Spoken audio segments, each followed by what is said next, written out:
On behalf of the Center for Crisis Studies and Mitigation at the University of Manchester, my name is David Schultz, and I'm a professor of synoptic meteorology and principal investigator for the center. The purpose of our center is to bring different researchers from across the university working on natural hazards and their impacts on society.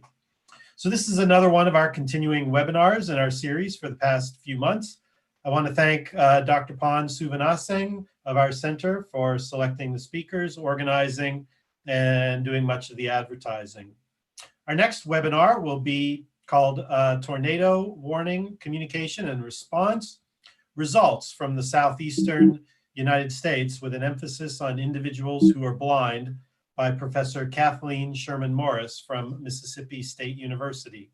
And we'll run that on Tuesday, September 22nd at 4 p.m. British time.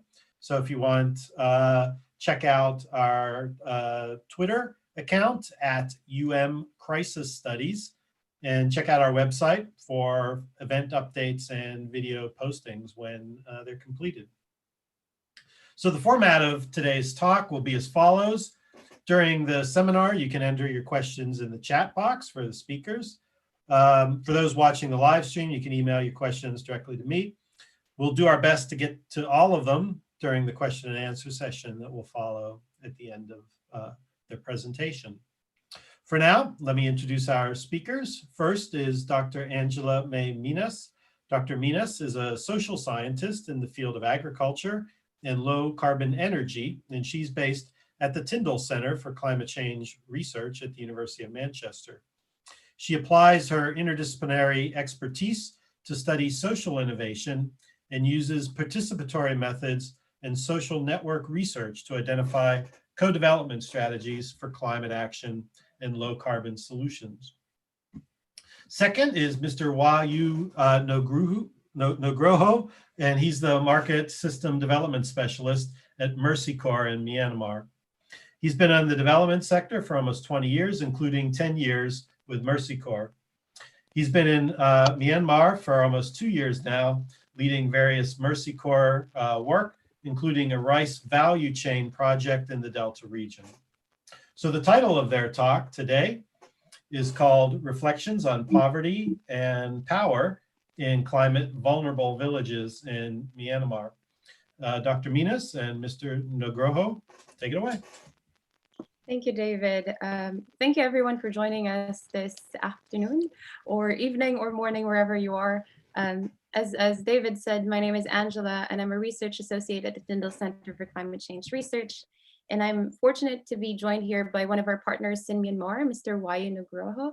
Wayu, would you like to quickly introduce yourself again? Hi, everyone. This is Wahyu, and I'm with Mercy Corps Myanmar, leading the agriculture and market system development of Mercy Corps Myanmar. So nice meeting you here. Thanks again. Thank you, Wayu, and again, thanks to everyone. So Wayu and I will co-deliver this presentation, and for this afternoon, we'll take this opportunity to reflect on our project, particularly on the poverty and power in climate vulnerable villages in Myanmar. And I think it's appropriate for us to first start with this quote from Manuel Navarrete. It says, climate change is a symptom of power imbalances and alienation. And what I would argue is, in fact, climate change impacts are a symptom of power imbalances and alienation, particularly in lower income countries in the global south, where impacts are disproportionate. And by global south, we mean lower income countries in Asia, Africa, Latin America, and the Caribbean. And as I've mentioned earlier, we are drawing on reflections from our project called Bridging Agricultural Livelihoods and Energy Access Planning, which we did last year. And this is in partnership with Mercy Corps Myanmar, with the Renewable Energy Association Myanmar, and Biomass Energy Association Myanmar. And although we come from an agriculture and energy access perspective, one of our key reflections in this project, in fact, is that even if we set to study only energy access, it is almost impossible to delink energy to poverty, power, and climate vulnerability. and hopefully we'll walk through. We'll talk to you about that late in the next slides, and reflect with you on that. So just a bit of a background. The reason why we were interested to look into agriculture is that Myanmar is an agricultural country. 50% of its population are employed in agriculture, and even though there are challenges in infrastructure, facilities, and manual farming practices, it is the 6th largest rice-producing country in the world. And the idea is, with access to energy, it could open opportunities to optimize production and increase efficiency, particularly in terms of agricultural mechanization, high quality drying and milling, and value-added processing of rice-based products. From an energy perspective, you're interested to look at the potential of biomass energy generation in Myanmar. At the moment, only 60% of rural areas in the country have access to electricity, and a lot of it is coming from biofuels and waste. However, a lot of it is traditional. That means firewood for cooking and heating, for example, which is not good from an environmental perspective, also from a pollution and health perspective. However, because of this abundant natural biomass resources, there are also a lot of opportunities to use this for energy generation using modern bioenergy technologies. And one of the feedstock, the biomass that we are looking at, is rice husk. This is an output of rice milling. This is a byproduct of rice milling. And Myanmar produces around 13 million tons of milled rice, resulting to 3.6 million tons of rice husk every year. This can be used for energy generation. And in Myanmar, a lot of rural areas already rely on rice husk for energy generation. However, a lot of it is still not used, and in some cases disposed of in river systems. So we're looking at the opportunity of linking energy from rice husk to their agricultural livelihoods. And here I'll let Wayu talk to us about Mercy Corps' work in Labuta, which is the area where we worked on in this project. Wayu?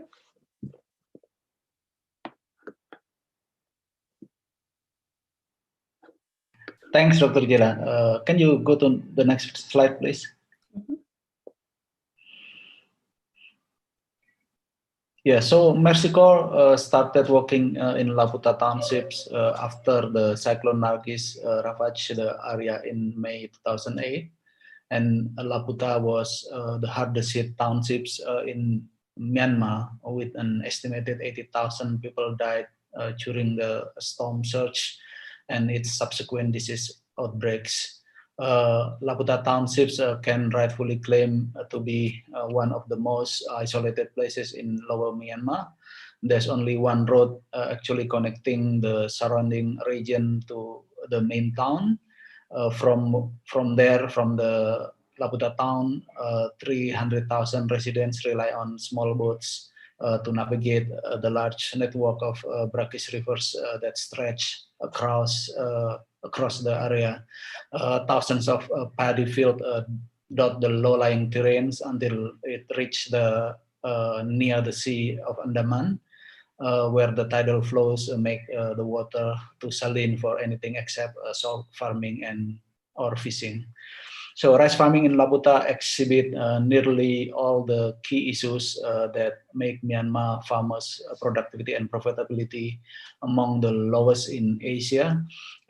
Farmers lack education and training, rely on inadequate inputs, and lack access to investment capital. Market structures are fragmented, uncoordinated, and lacking of value addition services. And in Labuta, these issues are compounded by salt intrusion, labor migration, and high transaction costs, particularly due to the geography of the delta.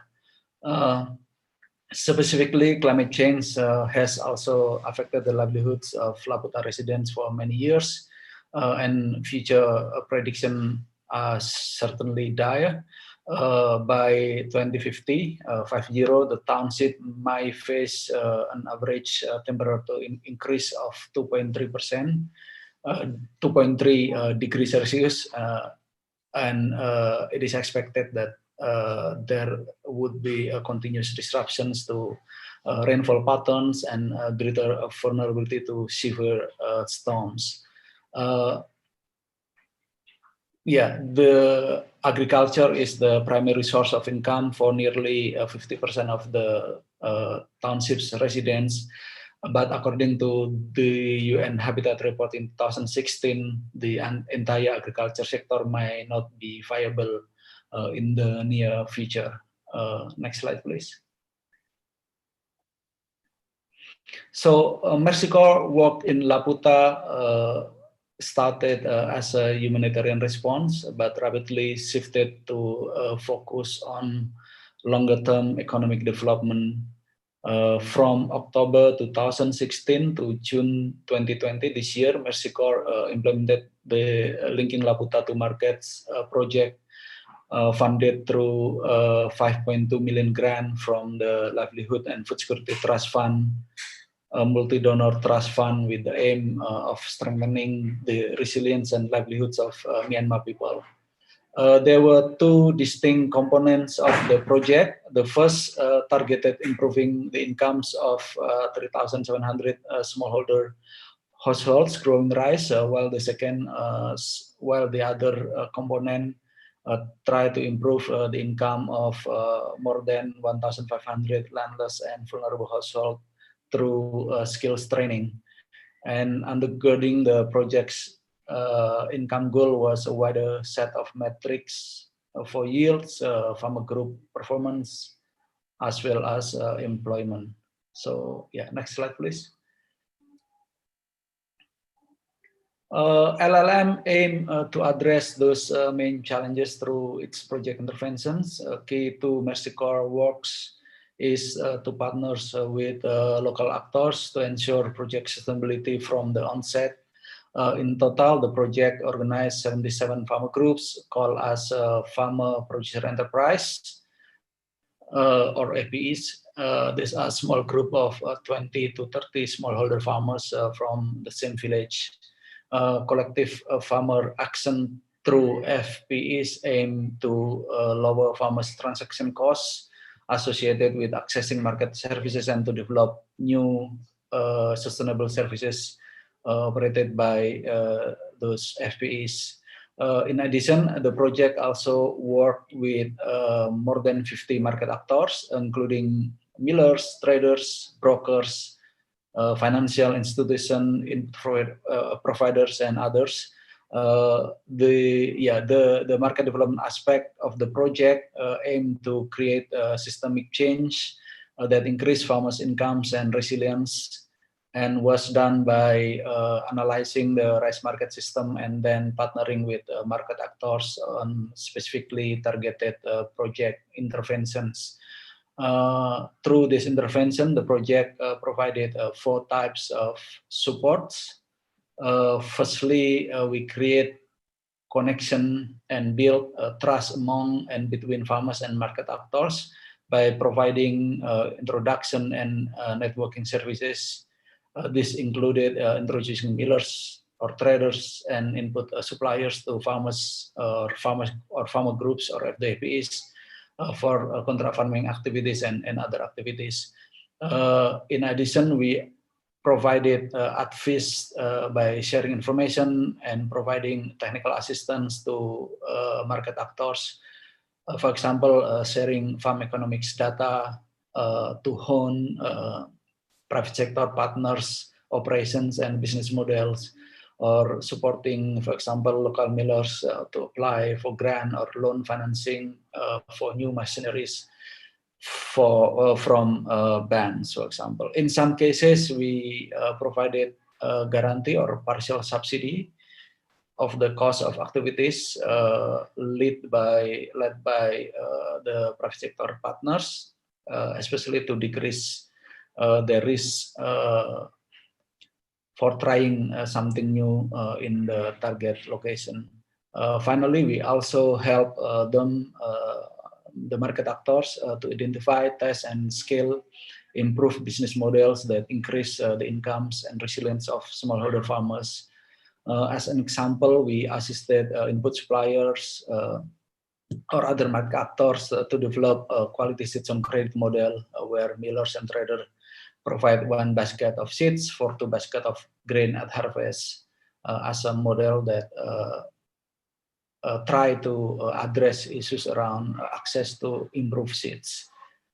As such, project interventions aim to change the behaviors of market actors in order to benefit smallholder farmers, and therefore the desired behavior change were intended to be mutually beneficial for parties engaged, so that they would continue embracing this intervention even after project support ended, and that other non-project supported market actors will take up the change,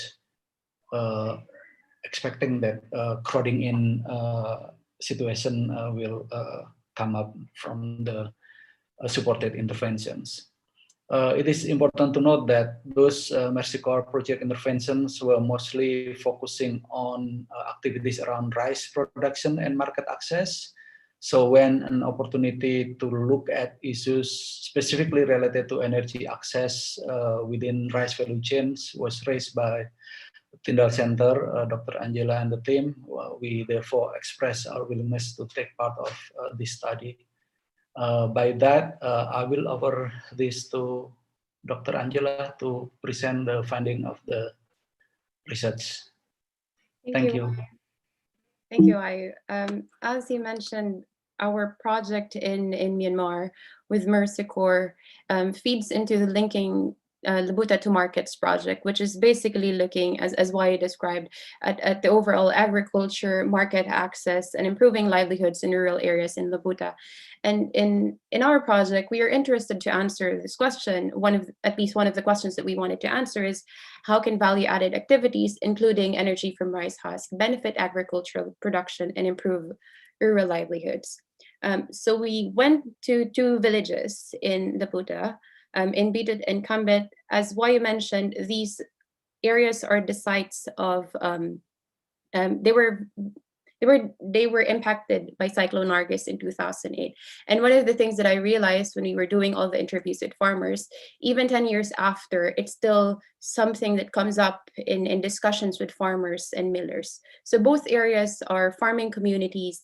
They have millers where your rice husk will come from, and they have different livelihood systems. They both grow rice, but for example, in Bitut, they also have beans and pulses. In Kambet, they also have they also farm shrimp. They raise pigs and ducks for livelihood. So various agricultural livelihood activities. Rice farming is main. There are millers, which means there is opportunity for rice as bioenergy development. We ask our participants questions around their value chain, which means we ask them what are the activities that they do in rice production or in rice husk use. Where do they get their inputs? Who are the actors that they are connecting with? How are they connected to one another? And in terms of constraints and challenges, we also ask them to share with us what those are. So we did a series of focus group discussions with millers and with farmers in both areas. And these are some of the lessons that we learned. First, we found challenges, of course, particularly in terms of access to credit and financing, which is very much the case for smallholders. Farmers are, they're in a debt cycle. They receive loan, but they have to use the money to pay for many other things. So it's not good in terms of their livelihoods if they are in a debt cycle. Small scale millers, they need financial and technical support to upgrade their facilities, because otherwise they will always be limited by their current capacity without access to credit and financing. And this leads us to the second reflection, which is certainly planning for access to energy is much more complicated than providing energy access to a rural area. And it's definitely made more complex by financial challenges in the case of Labuta, which need to be addressed first or in parallel to providing energy access. One of the other challenges that we learned from the field is that although there is a market for rice husk, It's still used for traditional biomass. So this photo here that you see is the rice husk briquette, and they still burn it directly. And so we still have that problem of air pollution, risk to farmers and local people's health, etc. There are opportunities, of course, to earn more income from them, but what we have, the idea that we have in this project is ideally to have more modern bioenergy solutions. In terms of medium-scale millers, we found that they're willing to participate in new or more rice husk value-added activities. But if other actors or businesses can manage rice husk collection and transportation for them, which made us also think about how market structures will need to change if you want rice husk bioenergy to support this area. And that leads us to another point in our reflection that if these market structures will change, there definitely needs to be a consideration of how powers will be altered and also how empowerment can be made more, there could be more empowerment, especially for the local people. In relation to that, we also found potential opportunities. So say, for example, we mentioned earlier that medium-scale millers are interested in opportunities where other businesses will manage collection and transportation. Here you can see local businesses. We found, for example, livestock and noodles, like rice noodles businesses already use rice husks.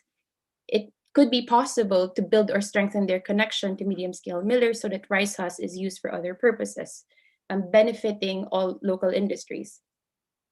More obviously, there's an opportunity to develop market for rice husk. And one of the impressive things that we saw in the field is that this is already happening because there are local partnerships in both Bitut and Kambet. In Bitut, it's a community energy managed rice husk bioenergy. And in Kambet, it's a private businesses and the locals who are in partnership in running the rice husk to energy business models. So we know that even though these areas have limited access to resources, even though there are limited opportunities, they can find a way, and there is definitely an element of power and agency that they have to make husk to energy business models happen. And finally, one of the other opportunities is that because we understand that farmers are needing support in terms of accessing resources, which, for example, the FPE groups that YU has described earlier, it would be good to also link them to service providers, not only to input suppliers, so that the cost of production is lowered, so they don't have to shoulder all the costs of it, for example. And so this is where we're at in terms of like thinking how to answer the research question that we posed ourselves. First is that definitely there needs to be access to credit for farmers and millers, the smallholders, but this has to be under fair financing schemes. There needs to be investment and support, particularly towards facilities and activities that add value to rice husk, community partnerships via capacity building, more policy focus on rice husk bioenergy. This is like the general thing that we said could be the way forward to bridging agricultural livelihoods and energy access. But one of the things that arose in our discussions within MERSICOR, Renewable Energy Association Myanmar, Biomass Energy Association Myanmar, and us at Tyndall Manchester is that when we were doing these discussions with farmers and millers in the local communities, a lot of them were talking about receiving support from NGOs, from civil society actors. And so we said, where should support really come from? Because reliance on NGOs and aid organizations, like donor-driven projects, is not really sustainable for the long term. As YU mentioned earlier when he was introducing their project in linking Laputa to markets, we want energy interventions, development interventions, to not only be there when the project is there and funded. The idea is the community will take ownership of it. So that's the tricky bit, because NGO support, civil society support is important, but policies and institutions are also essential. And in all of those collaborative process that we have in mind, locals should be recognized that they have agency and capacity, and that needs to be acknowledged by all parties. And I guess this is something that we've learned on earlier in this project, that we don't want to see our local stakeholders, the farmers, the rural communities in Myanmar, as passive recipients of innovation, but rather they could be active participants in the process. And so bringing it all together in terms of like serving agricultural livelihoods, contributing to poverty alleviation, and building the resilience of these communities, especially because we know that they are very vulnerable to climate change impacts. It is important that solutions are offered in ways that build upon addressing their immediate needs and enhancing and using their capacities. Finally, like bringing it back to what we said earlier about climate change and its impacts being a symptom of power imbalances and alienation, it is also important to think about how current power relations need to be fundamentally challenged.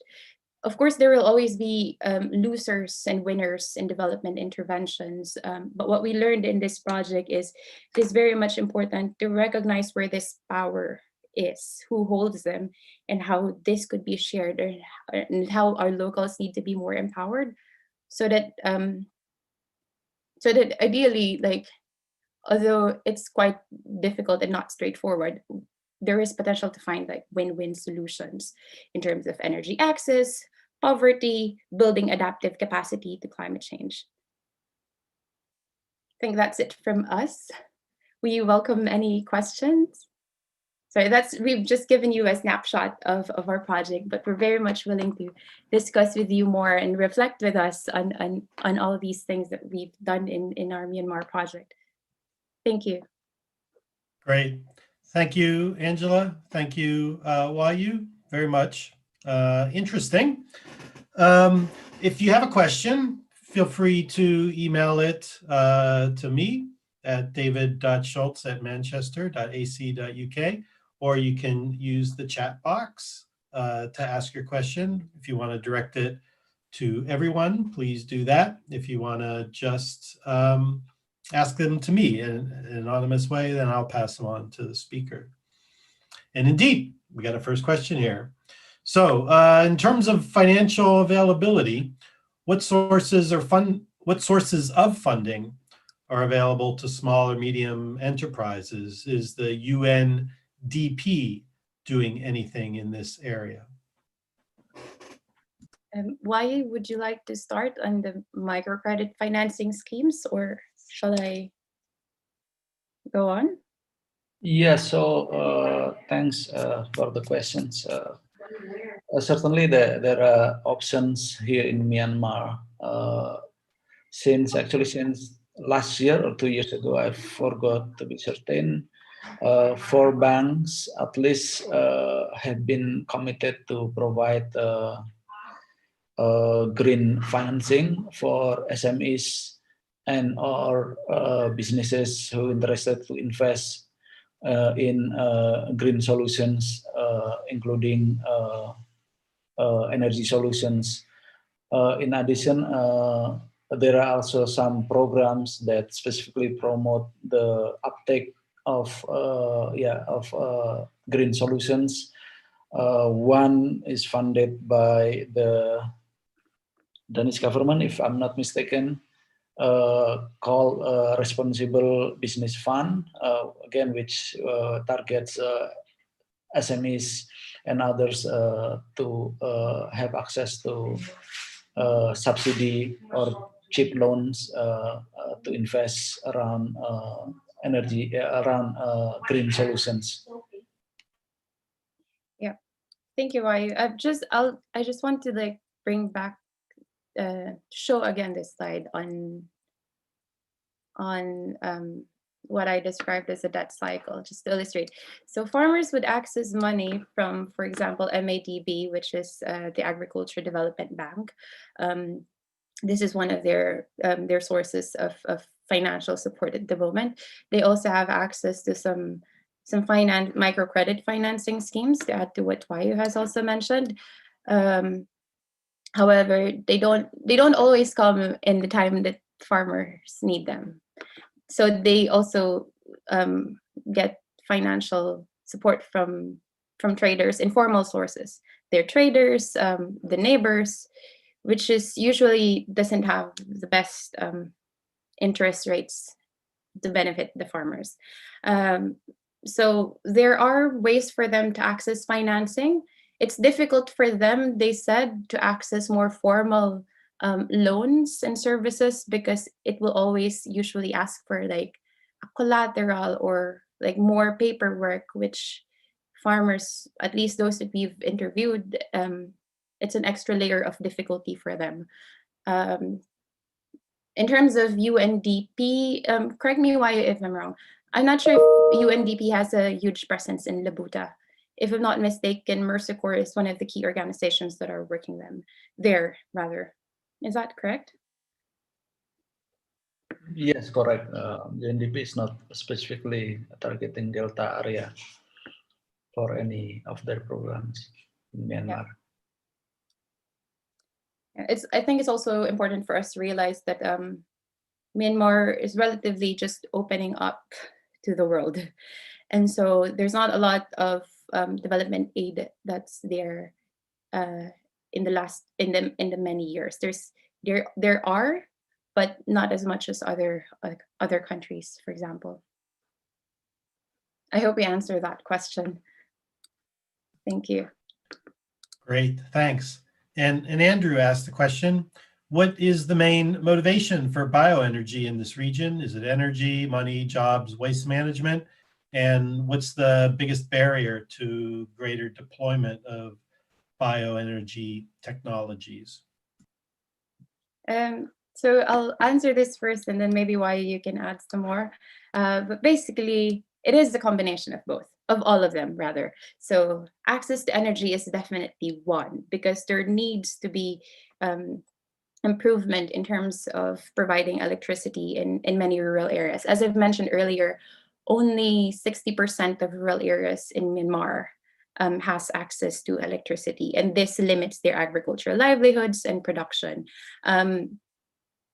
Money and jobs in waste management are also, of course, something that's especially considered. As you can see in the photos here in this slide, rice husk, if they're not used for other purposes, sorry, let me go back there. They're just disposed off the river. So waste management from an environmental perspective, there's definitely need to manage that. I've mentioned earlier that a lot of rural areas in Myanmar already utilize rice husk rather, for energy generation. They have gasification systems. They have combustion systems. So by gasification and combustion are different biomass conversion technologies and routes. So there are technologies available. It is a matter of upgrading these facilities to make sure that they don't have as much environmental impacts as we see in the photos, to make sure that they are not causing more environmental damage, for example, that they are used efficiently in terms of waste. And the money and the jobs are definitely the co-benefits that we see from the opportunity of doing this rice husk bioenergy. But what I'd say is one of the main barriers to its greater deployment is so financing is at least one of the things that we noted in the financing, investments and support from possibly coming from the government, possibly coming from other investors, for rice husk bioenergy technologies. Because there are technologies, there are local technologies. It's a matter of upgrading them and making sure that that locals can afford them.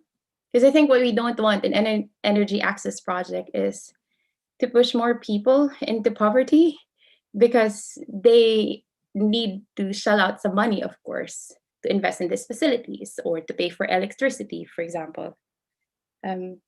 Why do you have anything to add in terms of like what you think is the barrier in your experience in Labuta, for example. I fully agree that those are motivations, and they are interrelated one to each other. And but yeah, as you said, Dr. Angela, that I think number one will be I'd say also money, and there are many cases where millers, for example, are not willing to upgrade their gasifiers, for example, because economically there's no any benefit for the millers except that they need to actually add money or put money to make investment for the new technology. And since there's no also there it seems relatively lack of what you call it uh, regulations or actually or the implementation of the regulation around waste management within the rice value chain, for example, then there's no really incentive for these millers to upgrade their their facilities. Yeah. So I guess that's also one of the things that we said towards the end of this project is like we need a potential follow-up research here is to find out ways to conduct an economic feasibility study, like financial feasibility, just so we know like if this is more economically, investing in this will be more economically beneficial for the smallholders, for the farmers and the millers in the Puta Myanmar, because it costs to invest in this, and it's not always something that local stakeholders would be willing to take a risk unless they know for sure that it will benefit them. Although we know in a bigger perspective, it will definitely be beneficial. Great, thanks. Any other questions? Are there similar case studies of agricultural policies and financing schemes in other low and middle income countries that have been successful in meeting development and environmental challenges while also empowering farmers? And if so, what can Myanmar learn from them? So I won't. So there are, yes, there are examples of policies and like partnerships and collaborations that have been done. For example, from an agriculture perspective, there's a lot of like public-private partnerships. There is a potential that means like, for example, those who have the money, the private business owners, for example, will fund the initial cost of investment so that farmers can have access to these facilities. And then you will also have like government backup and support for that. However, there's no perfect way to doing this, because what we learned is there's also, again, as we mentioned earlier, there will always be shifts in power structure, who holds the power, whoever provides this support or whoever provides this resources. So although there are ways to do it, it's always tricky how to implement it. Because say, for example, in terms of private-public PPPs, private-public partnerships, there could be a tendency that you just give more power to private businesses rather than for the locals who actually need it. There's also an idea of contract farming where at least this is one of the things that are planned for other agricultural waste bioenergy examples in Southeast Asia. So in terms of contract farming, you have this contractor who provides all the inputs and resources to farmers. Farmers will not think about how much to spend in their inputs and resources, but then they will give, in this case, the rice straw to the bioenergy facility. But then it's also thinking about if you're a farmer, you go on with managing your own farm, and then to some extent maybe you feel like you become an employee because you're just working for this contractor, something like that. So I think there are ways to do it. It's just tricky how to implement it to make sure that you know, how powers are shifted doesn't mean that the other party is disadvantaged. And there's also a thing called, which probably some of you might have heard, called elite capture and elite domination, which means those who already have access to resources, to networks, are benefited by projects such as this, where they could, that so more often than not, it's farmers, for example, who already have access to land, or who has connections to the mayor or to whoever is the councilor. They are the ones that are benefiting.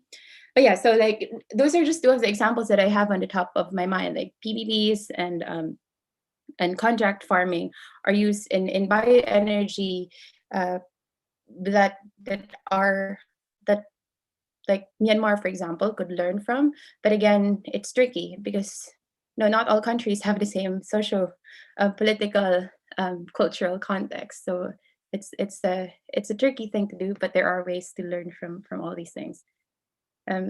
Not sure if you have something to add. Yeah, specifically for rice, there's one good example that we learned from Vietnam, for example, where I mean the context is certainly different, but they are also small and medium scale millers who actually transform their production from low what you call it, from gasifiers to a cleaner solutions. Though then this project is not standalone as standalone bioenergy project, but combined with green labeling in a way that millers who has improve facility, then being able to get green labels and access a better market for their products. Therefore, there's economic incentive tied into the use of the green solution. And yeah, certainly there are many more success stories from other areas that Myanmar can learn. Yeah, I think also Vietnam is a good example. At least like when we were there, a lot of the lessons that we've been hearing is how Vietnam has done it. But again, there should be consideration for how different these countries are, and how, again, just recently Myanmar opened compared to like Vietnam, their political system, etc. But yeah, there are lessons to be learned. Great, thanks. Any other questions that people want to ask? I've got one, being a meteorologist.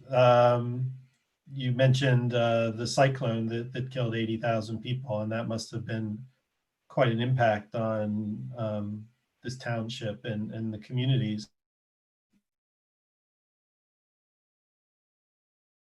How quickly did... Yeah. Oh, is there a problem? I think you got caught off, or maybe that's just me. Okay. So with this cyclone, how quickly did the recovery occur? I mean, you mentioned that there were still impacts that people were feeling. And besides this kind of very singular event, which I imagine doesn't happen very often, are there more regular flooding events that impact farmers and make it difficult for them to have a more resilient livelihood? Why? Would you like to? Sorry, I feel like because you've done Mercy Corps done a lot of work in this. It's yeah, floodings are certainly kind of recurrent problems in this region, but I think the biggest challenge for farming in this area is salt water intrusion to the soil in this location. And yeah, this been poses a big challenge for farming there. Like prior to Nargis, farmers can do at least, especially in the salty zone area we call, at least twice a year, rice and maybe green grams or other beans. But nowadays they can only do once.